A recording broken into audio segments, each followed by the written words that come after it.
had an awful boyfriend once. I was 18 and he was 27. In fact, I have a theory that he actually hated me and put me through a terrible relationship as a form of punishment. One evening he offered to cook me dinner, leaping at any form of affection I allowed him to make me whatever the hell he wanted, while I danced clumsily around behind him, chain-smoking and trying to look elusive and mysterious, so he'd suddenly realise how much he loved me, because I was so damn enigmatic. We sat down to eat. He sat on an armchair, and I sat on a pile of cushions. This is not an exaggeration.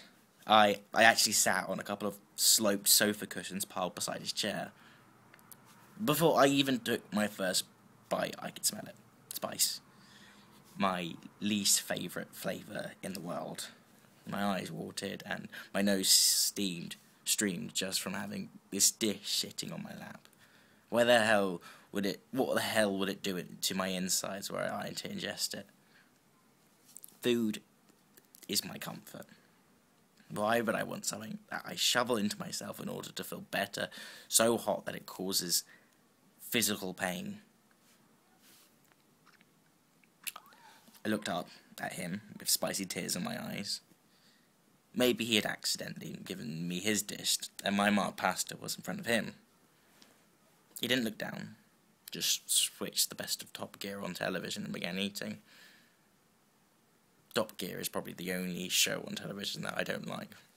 My hatred of spicy food and Top Gear were not things that I'd hidden about my personality. In fact, it's how I introduce myself at parties. Hi, my name is Tom.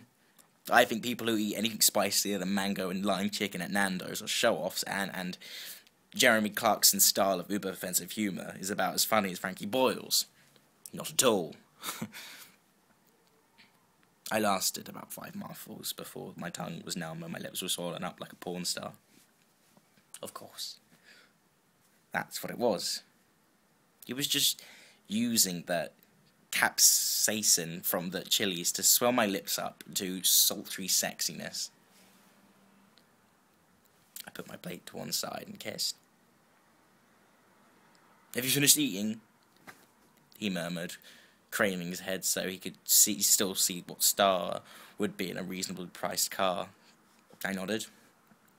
"Do you mind if I finish yours then? I'm really hungry."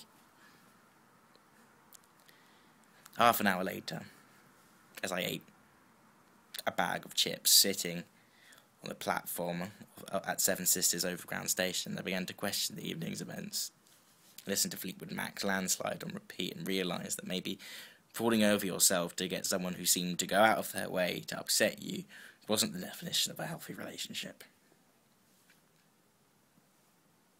A month later, we had broken up in a horrible chain of events which included me crying hysterically on my own on Brick Lane at 2 a.m. and him moving to a different city.